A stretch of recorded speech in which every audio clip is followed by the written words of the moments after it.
అంటే ఒక మానవీయ కోణం ఉండే ముఖ్యమంత్రి ఉంటే, మనసు ఉన్న ముఖ్యమంత్రి ఉంటే పద్ధతి అట్లా ఉంటుంది. మేము మూసీ సుందరీకరణ చేయలేదంటే చేసినాం. ప్రక్రియ ఆల్రెడీ ప్రారంభమైంది.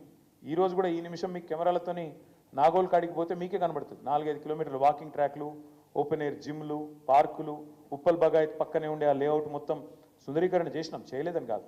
కానీ ఎవరి కడుపు మీద కొట్టలేదు, పేదవాళ్ళని ఇబ్బంది పెట్టలేదు. సుందరీకరణ చేసినాం, చేయలేదని కాదు.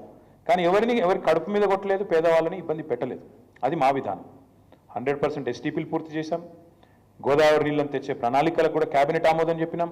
మరి ఇవాళ మాకు తెలియక అడుగుతా ఉన్నాం, ఈ 1,50,000 కోట్లు అనేది ఎక్కడి నుంచి వస్తున్నది? ఈ మాట ఒక్కసారి కాదు, ముఖ్యమంత్రి గారు 2 సార్లు చెప్పారు. 1,50,000 కోట్లు ఖర్చు పెడతాం, మూసీని సుందరీకరిస్తామని. అందుకే ఇవాళ మేము హైదరాబాద్ నగరంలోని పేద ప్రజల తరఫున ఇటు హైడ్రా పేరిట భయానక వాతావరణం ఎప్పటి నుంచో 40-50 ఏళ్ల కిందట కాంగ్రెస్ ప్రభుత్వాలే ఇచ్చిన పట్టాలు, కాంగ్రెస్ ప్రభుత్వాలే ఇచ్చిన పర్మిషన్లు, వాటిని ఇప్పుడు కూలగొడతాం. ఉదాహరణకు ఒక చిన్న ఎగ్జాంపుల్ చెప్తాను మీకు. నేను కుకట్పల్లి కాన్స్టిట్యున్సీలో రాజీవ్ గాంధీ నగర్ అని ఒక కాలనీ ఉంది, బస్తీ. 20,000 కుటుంబాలు ఉంటాయి ఆడ. పట్టాలు ఇచ్చింది 81-82లో కాంగ్రెస్ ప్రభుత్వంలో.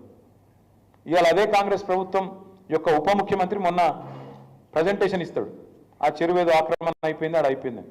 పట్టాలు ఇచ్చింది మీరే, రాజీవ్ గాంధీ పేరు పెట్టింది మీరే, 20,000 కుటుంబాలకు ఆడ మొత్తం సౌకర్యాలు కల్పించింది మీరే, రోడ్లు వేసింది మీరే, మోరీలు పెట్టింది మీరే. ఎందుకంటే మేము వచ్చింది 2014లో, కట్టింది 81లో. ఇలా ఎవడు బాధ్యుడు? మీరు చేసిన తప్పుకు పేదలను పనిష్ చేస్తారా? మీరే రిజిస్ట్రేషన్లు కట్టించుకుంటారు, మీరే పన్నులు కట్టించుకుంటారు, మీరే ఇన్ని రోజులు వాళ్ళ దగ్గర అన్ని రకాల అవకాశాలు కల్పిస్తారు, అవసరాలు సౌకర్యాలు కల్పిస్తారు. మరి ఎట్లా?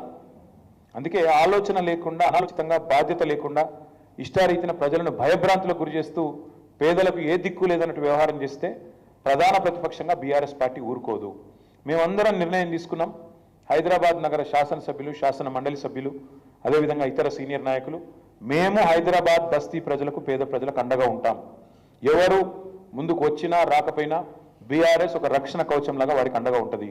మీరు మీ స్థానిక ఎమ్మెల్యే, బీఆర్ఎస్ నాయకులు ఎవరికి ఫోన్ చేస్తే వాళ్ళు వచ్చి మీకు రక్షణ కవచంలాగా మేము అండగా నిలబడతాం. రేవంత్ రెడ్డి పంపే బుల్డోజర్లకు అడ్డంగా మేము ఉంటాం. ఈ మాట మళ్ళీ చెప్తా ఉన్నాం. ఈ విషయంలో రెండో అభిప్రాయం కానీ రెండో ఆలోచన కానీ లేదు.